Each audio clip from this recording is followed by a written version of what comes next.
the skeleton. You can see here's the skeleton. So first of all, I'm going to talk about bone density.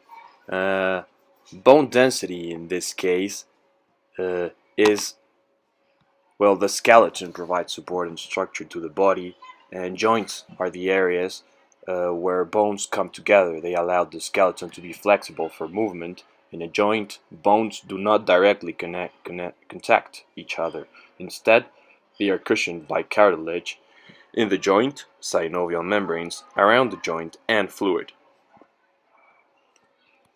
Bone mass or density is lost as people age, especially in women after menopause, as you can see in this image. The bones actually lose calcium and other minerals, as you can also see in this image. The spine is made up of bones called vertebrae, and between each bone is a gel-like cushion called a disc. The middle of the body becomes shorter as the disc gradually loses fluid and becomes bone density has several effects and changes as we age. First of all, bones become more brittle and may break more easily.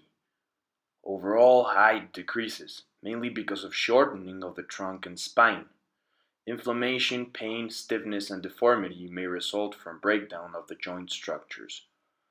Almost all elderly people are affected by joint changes, ranging from minor stiffness to severe arthritis, which we can observe in this photo, whereas this individual uh, past the years, he had a severe deformation of his also as we age. In this case, as we can see in the image, strength and endurance change. There's a loss of muscle mass, reducing strength.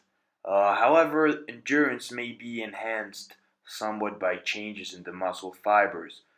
Aging athletes with healthy hearts and lungs may find that performance improves in events that require endurance and decreases in events that require short bursts of high speed performance.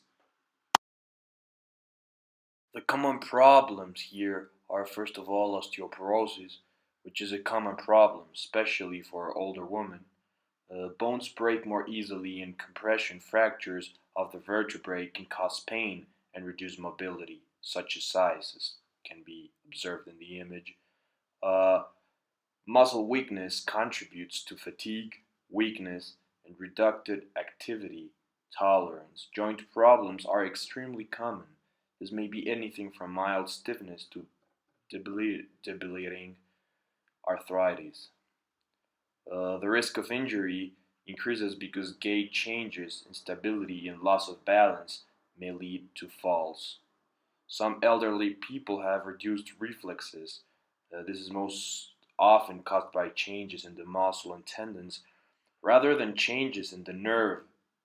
Decreased knee jerk and ankle jerk can occur, and some changes, such as positive Babinski's reflex, are not a normal part of aging.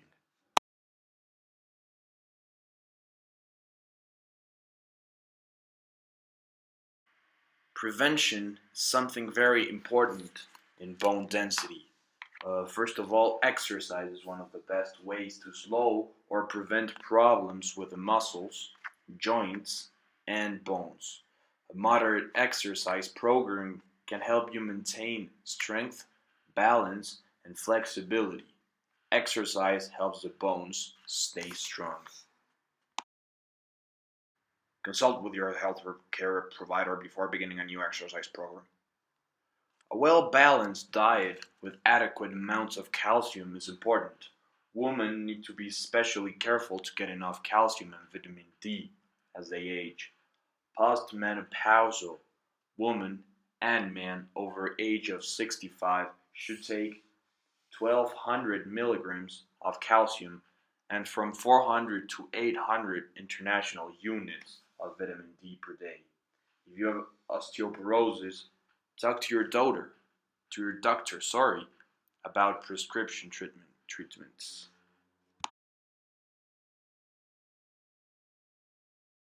And well, as we of course know, something which is not very good to prevent osteoporosis is the taking alcohol, which of course is something we let's say we don't normally take it, or burgers or things we don't need.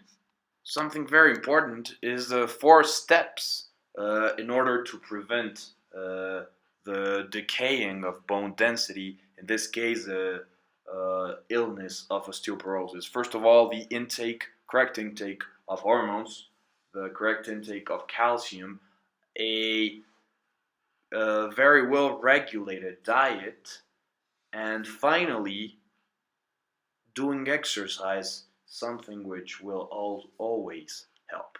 Thank you very much, Alonso Vizcarra. Pleasure as always.